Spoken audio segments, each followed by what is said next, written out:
Hello and welcome to another episode of Beyond the Boundary powered by Elista. Today we have New Zealand's Brooke Halliday with us. She's talking about her cricketing journey, the challenges she faced and her White Ferns career. Smart हो रहा है India जैसे India में बना Elista smart LED TV with world class clarity and amazing features.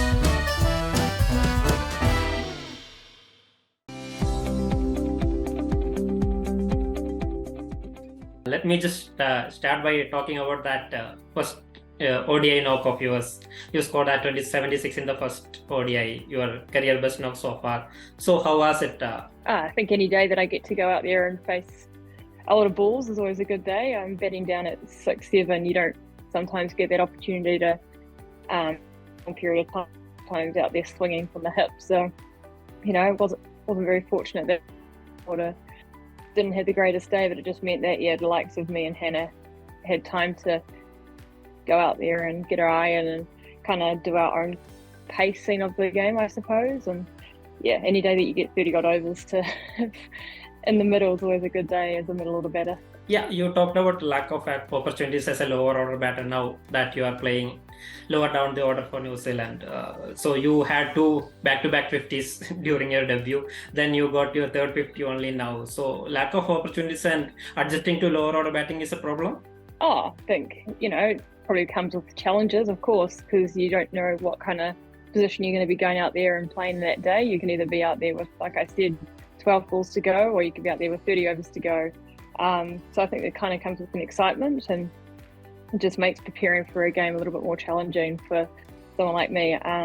But I've had a few injuries and stuff as well. So it's just nice to be able to contribute a couple in that first ODI. Yeah, you missed that Bangladesh series due to injury. So was that a tough period? I think, every time you injury, it's always tough, but hindsight's always a good thing. And I think anytime you can actually just rest and recoup and hang out with friends and family is always a good time. But my hand's better now, so it's good to be back in the nets and batting and batting a long time.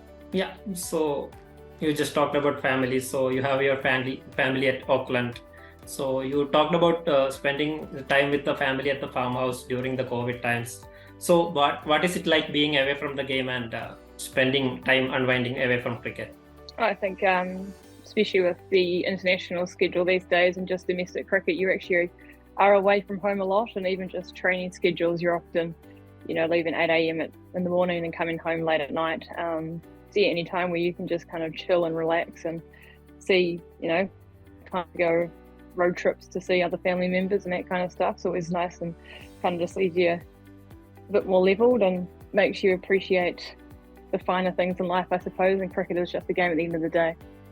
Yeah. So staying on the family theme, let's just go back to the beginning when you started playing. Early memories of playing cricket with the family?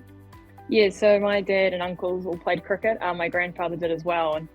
And they actually all played for the same club, Manukau City Cricket Club. So that's where it really kind of started. So me and my brothers used to spend every Saturday down watching my dad and uncles play cricket. And then probably kind of progressed. Me and my brother Jared playing cricket in the same team and dad being the coach, and then just kind of progressed from there. So started from the age of 5, I guess. But, had been watching it since I was probably born. Yeah. So you then went on to play for Northern District. You played for a long time for Northern District. You captained the side. So what was it like playing for Northern District? Oh, it's a long time ago. Debuting was always, something that I kind of always hoped for, I suppose, but it kind of came out the blue. I think I got a late call up. So from there, it's just been heaps of fun. I've learned quite a lot. Captaining, like you said, it's always a challenging thing to do, especially with NDs kind of, you've got a lot, very younger kind of side. Having that kind of leadership responsibility throughout the years has probably developed me as a cricketer, but also probably as a human being. So it's been really good. And then this year I'm actually playing for Auckland, which is going to be a little bit different again. So, but excited for the, new opportunities and new kind of environment. Yeah, that was my next question. So what prompted the decision to move to Auckland Hearts? Well, first of all, I live in Auckland, so it kind of just made sense talking about being at home and being away from home playing for Auckland does mean that I'll be at home more often and less travel. Don't have to go to Hamilton and the Mount throughout the summer. So that was one main thing. Second thing was something a little bit different. ND's a non-centralised kind of area, so your team is split from, let's say, Tauranga, Hamilton, or up north of Auckland. So that just kind of means you never really get to train as a team, whereas Auckland, they train as a team a few times a week, so it's something else that's a little bit different. And then also the opportunity to work with Nicol again, who was assistant coach at India a few years ago. He was assistant coach for the White Ferns, and now he's the head coach of Auckland. So a few little combinations that kind of brought me to my decision to move to Auckland, but yeah, it should be good. You just talked about Nicol. You have a great relationship with him, starting with the coaching stuff. So what do you talk about your relationship with Nicol over the years? We just talk cricket and life. Rob's played for the Black Caps and had a lot of experiences over the years with being a batter and a spinner for multiple teams. Actually, he didn't really stick to one team in domestic cricket either. So he's just a good guy, and it's just always been good to get to know him, and just been fortunate to kind of have that one sounding board, I suppose, the same sounding board over the last 4 to 5 years, and kind of having that one go-to person, especially in cricket, which can be such a fickle game, is very important. Just glad Rob's my man, I suppose. Yeah. Now let's talk about some of the disappointing parts about cricket. You had that disappointing home World Cup last year at home, 2020 ODI World Cup. Then you had that T20 World Cup in South Africa. So how do you deal with those losses? I think the biggest thing is just, when you're in that tournament and you're going through those disappointments, it's, probably your support system is probably the most important thing.